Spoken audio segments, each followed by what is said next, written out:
ఒక సరదా సన్నివేశం.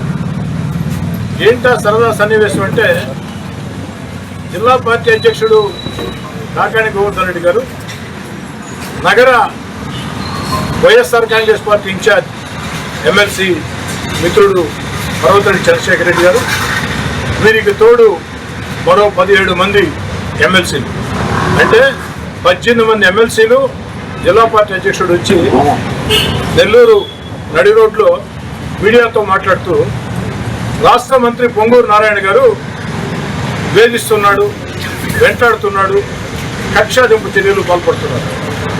నేను అడుగుతున్నా మిమ్మల్ని, ఇది నమ్మదగిన మాటేనా? నారాయణ సార్ ఏంది వేధించేది ఏంది?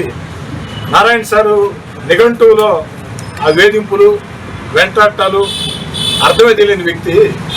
నిజంగా నారాయణ సారు వేధించేవాడైతే, నారాయణ సారు వెంటాడేవాడైతే ఈ 2 సంవత్సరాలు మీరు ఎంత దారుణంగా మాట్లాడుతున్నాడు? మీరు ఈ రోజున నారాయణ సార్ పట్టించుకున్నాడా?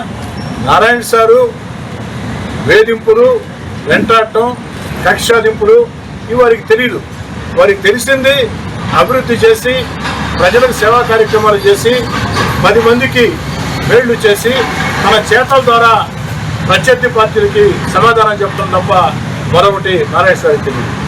ఒక నారాయణ సారే కాదు, రాష్ట్ర ముఖ్యమంత్రి చంద్రబాబు నాయుడు గారైనా, ఉప ముఖ్యమంత్రి పవన్ కళ్యాణ్ గారైనా, నారా లోకేష్ గారైనా, ఈ యొక్క ఎన్డీఏ ప్రభుత్వం ఏదైతే ఉందో, తెలుగుదేశం పార్టీ కూటమి ప్రభుత్వం ఎట్టి పరిస్థితుల్లో కూడా వేధింపులకు పాల్పడు.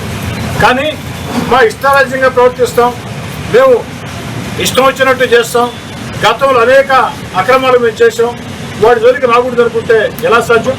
చట్టం పని చట్టం చేసుకోబోతుంది. అలా కాకుండా మీ ఇష్టారీతిగా, మరీ ముఖ్యంగా ప్రధానంగా నెల్లూరు విషయం మాట్లాడుతున్నాం. ఇది ఈ నెల్లూరు సరదా సన్నివేశం. నెల్లూరు జిల్లా ప్రజలకి ఏదైతే వైఎస్ఆర్ కాంగ్రెస్ పార్టీ జిల్లా అధ్యక్షుడు, నగర వైసీపీ ఇన్ఛార్జి, మరో 17 మంది ఎమ్మెల్సీలు, మొత్తం 18 మంది వైఎస్ఆర్ కాంగ్రెస్ పార్టీ ఎమ్మెల్సీలు, జిల్లా పార్టీ అధ్యక్షుడు నెల్లూరు జిల్లా ప్రజలకి అందించినటువంటి ఒక కామెడీ దృశ్యం, అంతకుమించి మరొకట్లేదు. నాకు నిజంగా ఆశ్చర్యం వేసింది. నారాయణ సార్ ఏంది వేధించేది ఏంది? ఎవరో ఈ విధంగా మాట్లాడరే, నారాయణ సార్ని వెంటాడేది ఏంది? వాస్తవానికి జరిగింది ఏమిటి? రాష్ట్రంలో అనేక విద్యా సంస్థలు ఉంటాయి. ఆ విద్యా సంస్థల్లో అధికారులు తనిఖీలు చేస్తూ ఉంటారు. మరీ ముఖ్యంగా విద్యా సంస్థను ప్రారంభించేటప్పుడు కొన్ని రొటీన్ తనిఖీలు, అది ఎప్పుడూ జరిగేదే. మరి నెల్లూరులో మిత్రుడు పర్వతరెడ్డి చంద్రశేఖర్ రెడ్డి గారి మీద సంస్థల మీద రొటీన్ తనిఖీలు చేశారు. దానిలో ఏదైనా తప్పులుంటే సరి చేసుకోవచ్చు. మరి ఇక్కడే కాదు, భీమవరంలో, పశ్చిమ గోదావరి జిల్లా భీమవరంలో స్వయంగా నారాయణ సార్ విద్యా సంస్థల మీదే తనిఖీలు చేశారు. అంటే నారాయణ సార్ విద్యా సంస్థల మీద తనిఖీలు తెచ్చుకున్నట్ట? ఏం మాట్లాడుతున్నారు నాకైతే అర్థం కావట్లేదు.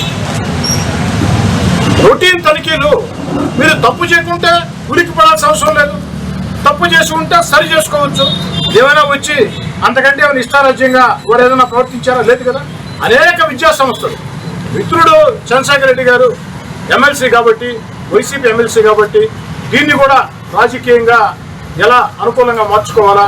ఎందుకనంటే వచ్చే ఎన్నికల్లో నెల్లూరు నగరం నుంచి పొంగూరు నారాయణ గారే తెలుగుదేశం పార్టీ అభ్యర్థిగా దాదాపుగా పోటీ చేస్తారని చెప్పి అందరి అభిప్రాయం. అయితే అభ్యర్థి ఎవరు అనేది ముఖ్యమంత్రి చంద్రబాబు గారు ఇష్టం. సహజ సిద్ధంగా పొంగూరు నారాయణ గారు పోటీ చేస్తారని అందరి అభిప్రాయం. మరి దాన్ని YSR Congress party incharge Parvathareddy Chandrasekhar Reddy గారు, మీరు ఎలా ఎమ్మెల్యే టికెట్ తెచ్చుకోవాలా అని ఆలోచన చేయండి, తప్పులేదు.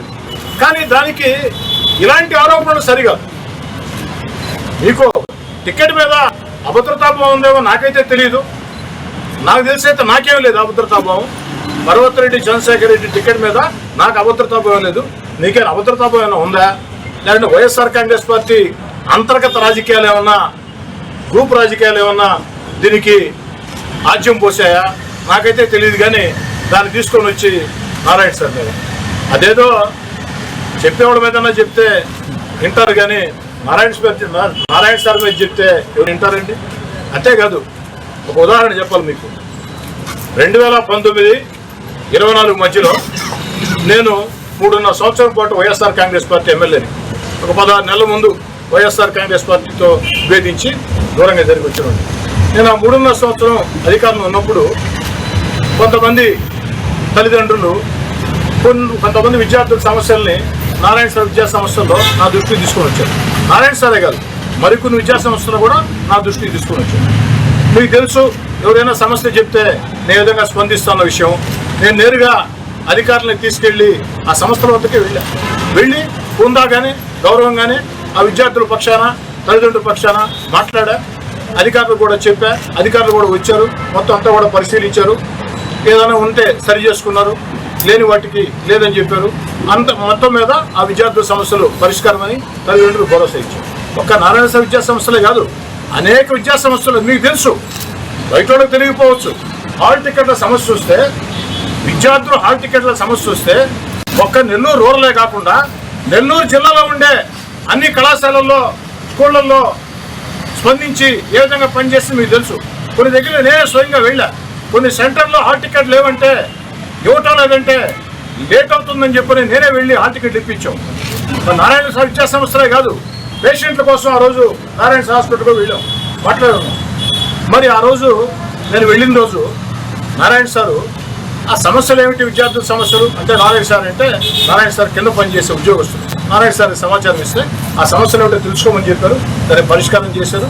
అధికారులు కూడా ఏదైనా ఉంటే సరి చేస్తామని చెప్పారు, సరి చేసుకోమని చెప్పారు. అంతేగాని నారాయణ సార్ ఆ రోజు నేను తెలుగుదేశం పార్టీ ఎమ్మెల్యే అభ్యర్థిగా ఓడిపోయాను కాబట్టి, నేను తెలుగుదేశం పార్టీ మాజీ మంత్రిని కాబట్టి నన్ను కక్ష సాధిస్తున్నారని చెప్పని రాష్ట్రంలో ఉండే తెలుగుదేశం పార్టీ ఎమ్మెల్యేలని, తెలుగుదేశం పార్టీ ఎమ్మెల్సీలని నెల్లూరు నగరానికి తీసుకొని వచ్చి ఇలాంటి రాజకీయాలు చేయాలి. అంతేకాదు, హుందాగా ప్రవర్తించారు, హుందాగా వ్యవహరించారు. మరి నారాయణ సార్ ఆ రోజు ఇదే ఆందోళన చేయాలంటే ఒకరోజు కాదు, రోజు కూడా చేసి ఉండేవాళ్ళు కదా. కానీ నారాయణ సార్ చేయలేదా? రాజకీయంగా చూడలేదా నారాయణ సార్? రొటీన్ చెకప్లు జరుగుతూ ఉంటాయి, ఏదో లోపాలు ఉంటే సరి చేసుకుంటూ ఉంటారు. దాన్ని ఇంత పెద్ద రాద్ధాంతం అయితే, రాద్ధాంతాన్ని ఏదో పండిద్దాం అనుకున్నారు పాపం. కానీ రాద్ధాంతం పండల నెల్లూరు జిల్లా ప్రజలకి ఒకరోజు మాత్రం కామెడీ. వాళ్ళు ఇంకేదైనా మాట్లాడిన పండుండేదేమో కానీ నారాయణ సార్ వేధించాడు, నారాయణ సార్ కక్ష కట్టాడు, నారాయణ సార్ వెంటాడుతున్నాడు, నారాయణ సారు మమ్మల్ని ఇబ్బంది పెడుతున్నాడు అంటే జిల్లా ప్రజలు నమ్మే పరిస్థితి లేదు. నారాయణ సార్ క్షేమకర అధికారం చేసేవాడు ఎప్పుడైనా అందరూ తెలిసే విషయం, దాంట్లో రెండు ఆలోచన కూడా లేదు. ఇవన్నీ కూడా రొటీన్ పరిశీలనలు. అంతెందుకండి, నేను మాట్లాడుతున్న వైఎస్ఆర్ కాంగ్రెస్ పార్టీ నాయకులు గతంలో వైఎస్ఆర్ కాంగ్రెస్ అధికారంలో ఉన్నప్పుడు ఒక్క నెల్లూరే కాదు, రాష్ట్రం అంతా కూడా నారాయణ సార్ గారిని ఎన్ని రకాల ఇబ్బందులు పెట్టారు, జైల్లో పంపించాలని చూశారు. ఆరోగ్యం బాగలేకున్నా, వయసు సహకరించుకున్నా 100ల కొద్ది కిలోమీటర్లు ఇష్టారాజ్యంగా కార్లలో పోలీసు వాహనాలు ఏదని తిప్పారు. ఏదైతే ఆ వచ్చే దారిలో వాహనాలు మారుస్తూ నారాయణ సార్ని భయభ్రాంతులు చేసే రీతిలో ఎంత దుర్మార్గంగా మీరు ప్రవర్తించారు మర్చిపోయారా? ఎమ్మెల్సీ మనోదరి చంద్రశేఖర్ రెడ్డి గారు, వారితో వచ్చినట్టు ఎమ్మెల్సీలు అందరికి కూడా మరోసారి ఇలాంటి చర్యలకు పాల్పడకుండా కాస్త హుందాగా వ్యవహరించాలని చెప్పని విమర్శించే ముందు నారాయణ సార్ మీద మీరు విమర్శలు వేస్తే ఆకాశం మీద విమర్శలు వేసినట్టని